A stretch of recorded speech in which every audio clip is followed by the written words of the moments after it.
Hi, my name is Nathan, and today we're going to do a comic book review of Bunny Mask, issue number 3, brought to you by RatedComics. Let's get to it. In this issue, we start off with these intruders breaking into Tyler's apartment in the biggest buzzkill kind of scene. If you know, you know. In issue number 2, Bunny Mask homegirl was about to, or went into Tyler's bed. Stay with me here because this is definitely a WTF kind of comic, but it does it in a way that's not annoying and keeps you invested. Tyler tackles one of the intruders to defend this girl's honor in the lingerie with the white hair. A scuffle ensues. This is getting out of hand. Where's Bunny Mask when you need her? One of the intruders in the white suit is about to shoot Tyler in the head.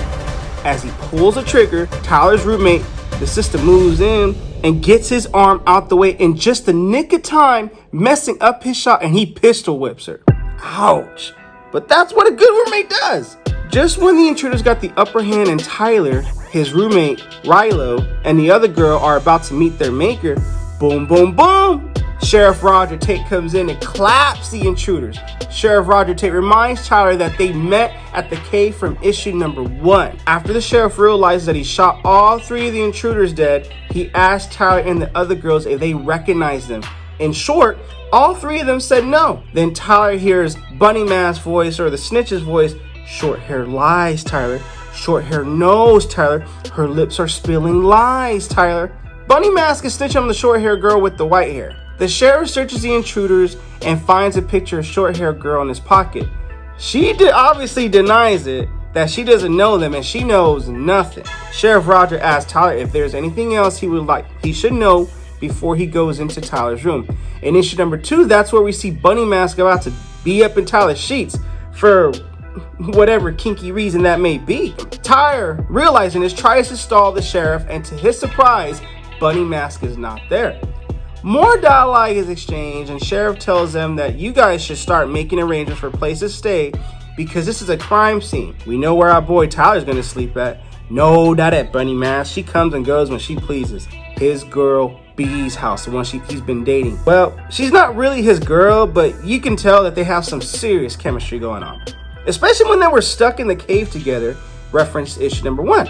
In the morning, there's a boy poking a stick at a cat that is cornered. The boy invites his friend Alice to poke the kitty and stab him, and her good heart refuses to do that. The boy verbally lashes out at her and says, "You used to be fun, and you're so dumb. My dad was right about you. Kids can be so mean." Alice goes to an area and cries, "I'm not dumb." I feel sorry for her. The boy does what boys do in a boy kind of moment and tries to drown some ants with his piss. Okay. I'm not gonna. I plead the 5th on that. Then Bunny Mask makes her appearance asking, "Is there a sickness?" which startles Alice. Once Bunny Mask has odd dialogue and doesn't seem like a threat with Alice, and she asks Alice if she wants to know her future. In her future, there's laughter, bad fashions with good friends, fireworks and distant mountains and other stuff. Alice asks about the boy, and Bunny Mask says that he will have one day, quite soon, one final thought of how he was supposed to look both ways before crossing the street. I love how he just throws a rock in the window, just like, okay, boys will be boys, right? As Bunny Mask leaves and Alice clearly feels a little bit better, Bunny Mask acknowledges that she's good with children. Do I sense foreshadowing?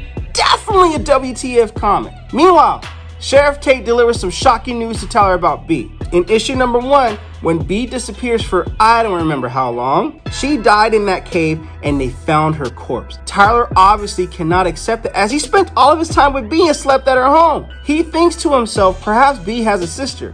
Until the sheriff sorts out all the details, he tells Tyler to be careful and he gives him his card. In this moment, the sheriff shows what the intruders were after during the break-in.